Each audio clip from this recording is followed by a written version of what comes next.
આપ સર્વને મારા જય શ્રી કૃષ્ણ. પુરુષોત્તમ માસની અમૃત ધારાના અંતર્ગત આજની વાર્તા પ્રભુનો પ્રસાદ.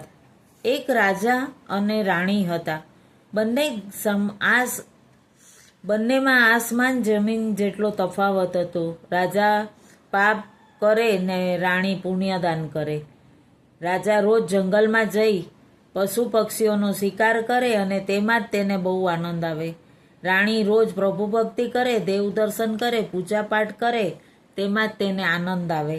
બંને આનંદ કરે પણ પ્રકાર જુદા જુદા હતા. સમય પાણીના રેલાની જેમ વહેવા લાગ્યો. રાજા અને રાણી 50-55ની ઉંમરે પહોંચી ગયા. હવે રાજાના મનમાં થયું, આખી જિંદગી એળે ગઈ.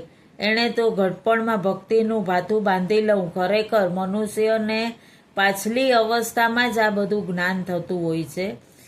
રાજા તો જંગલમાં ભક્તિ કરવા માટે રાજપાટ છોડી ચાલી નીકળ્યો. રાણી પણ સાથે ચાલી નીકળી. તેઓ નગરથી થોડે દૂર ગયા હશે કે રસ્તામાં 4 હાથ એટલે 4 ભુજાવાળો માણસ બ્રાહ્મણ જોવામાં આવ્યો. 4 ભુજાવાળો દેવ હોય એમ સમજી રાજા તો બ્રાહ્મણ પાસે દોડી ગયો અને નમન કરી કહેવા લાગ્યો, હે પ્રભુ, હું મહાપાપી છું, મને ક્ષમા કરી દો, મારો ઉદ્ધાર કરો. આ સાંભળી બ્રાહ્મણ હસીને બોલ્યો, હું દેવ નથી, હું દાનવ નથી, પરંતુ હું પણ તમારા જેવો માનવી છું. મને 4 હાથ છે એટલે તમને મને દેવ સમજી બેઠા લાગો છો. બાકી આગળ જતા મારા જેવા 4 ભુજાવાળા ઘણા માણસો તમને જોવા મળશે. રાજા કહે, આ તો નવાઈની વાત છે. ઘણા માણસોને 4 ભુજા હોય તો જરૂર એમાં કંઈક રહસ્ય હોવું જોઈએ. બ્રાહ્મણે કહ્યું, ખરી વાત છે. આજથી થોડા દિવસ ઉપર અહીં થોડે દૂર આવેલા તળાવ આગળ થઈને હું જતો હતો ત્યારે તળાવની પાળે એક ગોવાળિયો બેઠેલો જોવામાં આવ્યો. તેને 4 હાથ હતા. હું તેની પાસે ગયો અને વાતમાં ભુજા માટે પૂછ્યું તો તેણે કહ્યું કે સામે દેખાતા આંબાવાડિયાની પાછળ એક સોનાનો પહાડ આવેલો છે, ત્યાં આગળ હું ફરતો હતો. એવામાં એક ગોવાળિયો 4 હાથવાળો બેઠેલો જોવામાં આવ્યો. હું તેની પાસે જઈ ટગર જોવા લાગ્યો એટલે તે ઉઠીને મારા હાથ પકડી કહેવા લાગ્યો, એલા શું જોવે છો? મારી માફક તને પણ 4 હાથ થઈ જશે. આમ કહી તે મને સોનાના પહાડ આગળ લઈ ગયો અને ઉપર આવેલું પુરુષોત્તમ ભગવાનનું મંદિર બતાવી કહેવા લાગ્યો, આ મંદિરે જઈ પ્રભુનો પ્રસાદ આરોગો એટલે તમારા 2માંથી 4 હાથ થયા છે. તે જે ત્યાં જઈને પ્રસાદ ખાય છે તે 4 ભુજાવાળો થાય છે. રાજાએ કહ્યું, ભાઈ, મને તું તે સ્થાનકે લઈ જા તો તારો મોટો ઉપકાર માનીશ. બ્રાહ્મણ તો રાજાને આંબાવાડિયા આગળ લઈ ગયો અને પરંતુ તેની પાછળ સોનાનો પહાડ જોવામાં આવ્યો નહીં. આથી રાજાએ આતુર થઈ પૂછ્યું, ભાઈ, તમે કહો છો તેવું અહીંયા કંઈ દેખાતું નથી. સોનાનો પહાડ ક્યાં? ગોવાળિયા ક્યાં? અહીં તો બધું ઉજ્જળ મેદાન દેખાય છે. ખરેખર અરે, પહાડ તો શું નાની ટેકરી પણ નથી દેખાતી.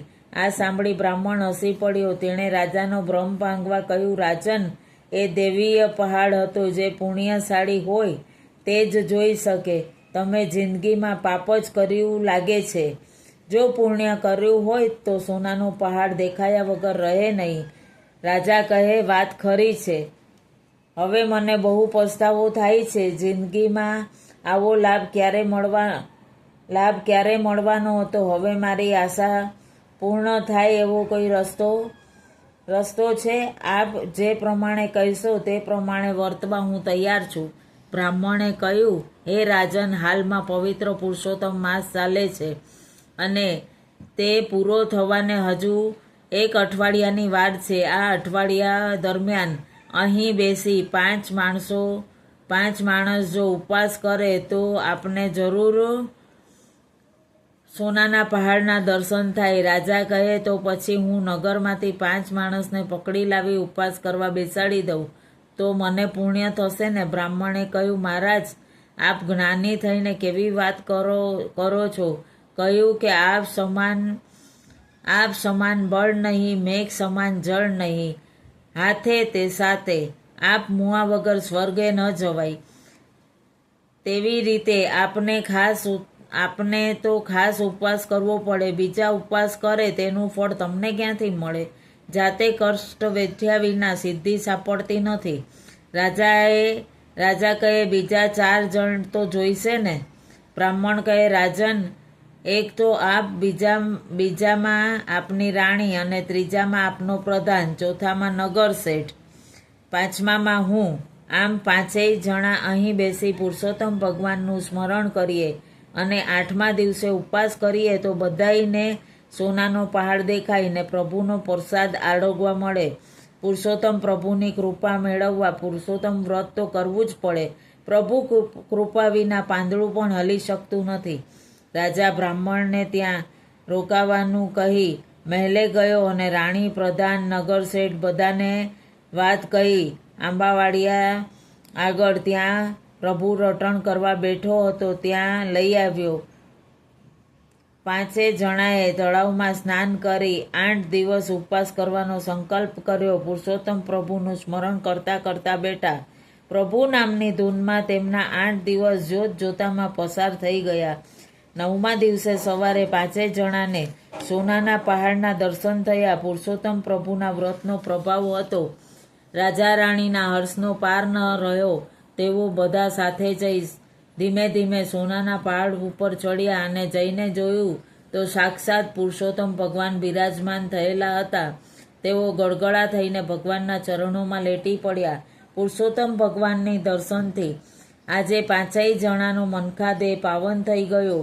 ભવો ભવના પાતક બળી ગયા અને બ્રાહ્મણના કહેવા મુજબ દરેકને 4 ભુજાઓ થઈ ગઈ. આ બધા ચમત્કાર નિહાળી આશ્ચર્યમાં ગરકાવ થઈ ગયા હતા. ત્યાં તો વૈકુંઠમાં લઈ જવા વિમાન આવ્યું. પુરુષોત્તમ ભગવાન 5 પુણ્યશાળી જીવોને વૈકુંઠમાં લઈ ગયા. ઈશ્વરની કૃપા વિના હાલે ન ઝાડનું પાન, ઈશ્વર ન ભજે મળે ન ખાવા ધાન. જે ભાવિકો ભાવ ધરીને પુરુષોત્તમ મહિનો નાય છે, પુરુષોત્તમ મહિનાનું વ્રત કરે છે, આ કથા વાર્તા સાંભળે છે, વાંચે છે, તેનો વૈકુંઠમાં વાસ થાય છે. આપ સર્વને પુરુષોત્તમ ભગવાનની જય. જેવા પુરુષોત્તમ ભગવાન રાજાને ફળ્યા, બ્રાહ્મણોને ફળ્યા, એ જ રીતે વાર્તા કથા સાંભળનાર સૌને ફળે. આપ સર્વને મારા જય શ્રી કૃષ્ણ. પુરુષોત્તમ ભગવાનની જય.